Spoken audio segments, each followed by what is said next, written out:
The Inglewood families were Bloods from the beginning. The chain gangs were Bloods. That was a terminology that was used, that had been passed down to us by our older relatives that, like, they went to Vietnam and they came back. You know, the older cats, you know, that's what they would call you, young blood. The actual term blood. As a gang term? Yeah, exactly. As a gang term, it kicked in basically about 1971, 2, you know, right about in that era, by the time I was about 12 years old. So that's before. Because people were using the term already. Those are Bloods, you know. You hear that term being sloshed around, you know. So would you get at the Pyru, Swan, Bounty Hunter? Who would you get that term to that originated? It was a East Side term, and it'd be hard to say who you would give it to, but I would say most likely the Swans.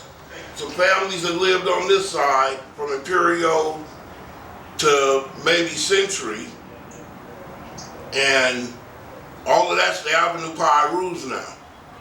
And then on the other side of Century, it was the UT families, which were the families that basically went to Warrenside High School. And they're now all the 9 Deuce families. Centinela Park was mainly white people, that whole area. It was still the mid-60s. They had it all. Gun range, swimming pool, baseball diamonds, football fields, barbecue pits. They had nice grass area, nice playground for the little kids. A lot of different types of, you know, Crips that would come up there. The Inglewood families, Chris Logan in particular had an issue with somebody one day up there. 100 Crips, 150 Crips. The issue got out of hand, I guess, and well, when he got home, he made a call. You know, like, okay, everybody come together, we about ready to go handle our business. I guess it was somebody from 60s or something who his little brother had claimed he had the issue with or something that day. It's like, okay, well, you know, this is like a talk issue, you know. When you get up there, it's hard to tell that many people that, you know, we're gonna talk. Cause you got, like, everybody, you know, their crew is a crew of violent people. So you let these fools walk off by themselves, they're gonna start doing violent shit. And no matter if it's 2 of them together or 6 of them together. So explain how many Crips would be in the park around that time. Lots. Centinela Park formed shortly after that. Centinela Park was like something that Goldie and another cat kicked off, and Goldie was just down for it, you know. So Goldie went in after the issue happened at Centinela Park, and there was a little melee, and that went all, you know, shit went all bad. In come the Centinela Park families, created and run by Goldie, who was also a 6'4" Brib, I think. And Goldie came in to push the line along with Speedy and a few others, you know. And Speedy was a Inglewood family, you know. But him and Goldie were cool. But I think I might have met Goldie in high school. So Inglewood family accepted Centinela Park family off the top. Yeah. They also had a little clique at one time called the Park Street Hustlers. The Park Street Hustlers worked at the airport before they had all the cameras and all that shit. But it was like they were sort of deep, like about 20 deep. And they were getting money back, way back, you know. The 6'4" Brims come into play around 1975 or 4. They come into play somewhere around in that time frame. Maybe a little earlier. Because you had a lot of Brim sets all over Los Angeles. And when you go down that part of 64th Street, it's split down the middle. If you live on one side of the street, you live in Los Angeles. If you live on the other side of the street, you live in Inglewood. So you can grow up across the street from somebody, be involved with 2 different Cub Scout uniforms, go to 2 different grammar schools, go to, you really don't have to interact with this dude. The Bottoms was a mixed up, confused place. A little bit of everybody lived in the Bottoms at one time. What years we talking? We're talking like 1973, 2, 3. You had Bloods living in the Bottoms, and you had Crips living in the Bottoms.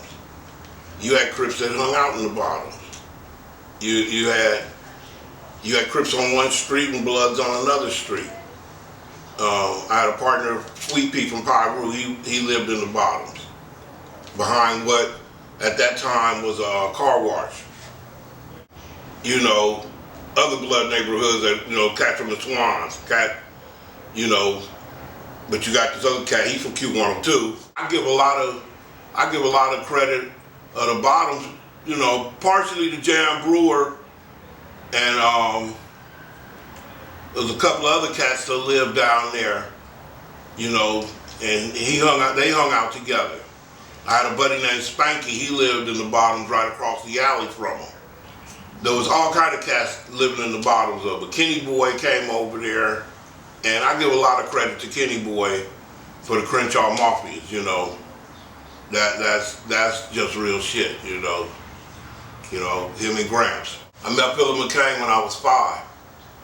He was a partner of one of my older brothers. I remember when Philip could walk, Philip got shot by the police across the street from Crenshaw High. He was with one of the 8 Trays. He was playing with a gun in the backyard, and he took the gun from the dude and turned around. The police was there, gunned him down. He survived, and Philip had went to Venice and started the Venice Shoreline Crips. He was one of the main dudes that started the Venice Shoreline Crips.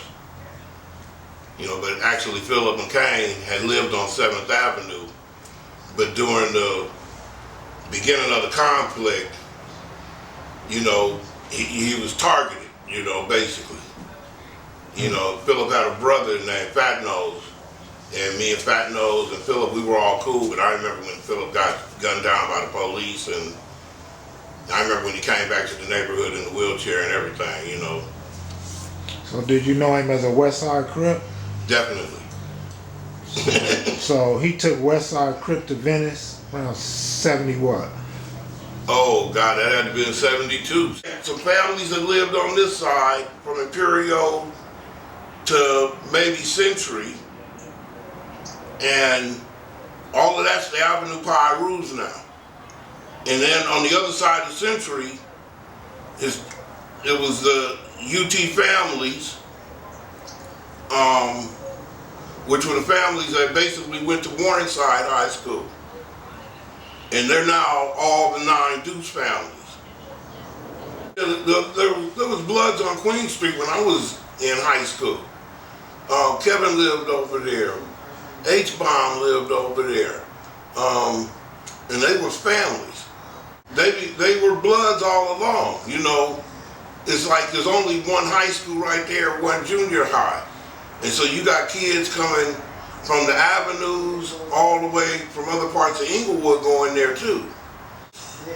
Oh, okay, them dudes at one time used to be like the Rogers Park Boys and, stuff like that. And the guy that was running that little group of dudes, he got killed, If I'm not mistaken, his name was Ron. He's Sir Ron. He got killed. Him and another guy on Washington Boulevard, murderer from Inglewood family. They got killed up there. They got shot up on Washington Boulevard. I think that was maybe 1979 or 1980. I think Ron might have been from 20s. There was another guy. There was a couple of other dudes that stayed over there. Okay. I met Spaghetti and Taco, who lived down off of Imperial, down in that area near Prairie. They were just Bloods at the time. They were just Bloods. They used to come to the hood and fuck with a couple other dudes that lived in the neighborhood. And they went to Morningside, and Morningside had a hash mash of a little bit of everybody going there at the time. And there'd constantly be fist fights, and there's always a problem. Half your school is Crips and the other half your school is Bloods, and you got the people in the middle that ain't nothing, that ain't involved in that, and trying to tell everybody you acting stupid, which they was actually telling the people the truth. So did they come up under the Inglewood family banner or what? How did they become Bloods?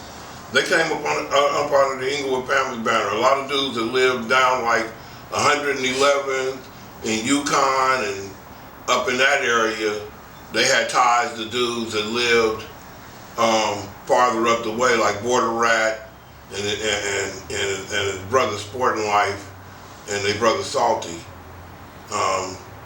They had strong ties with them.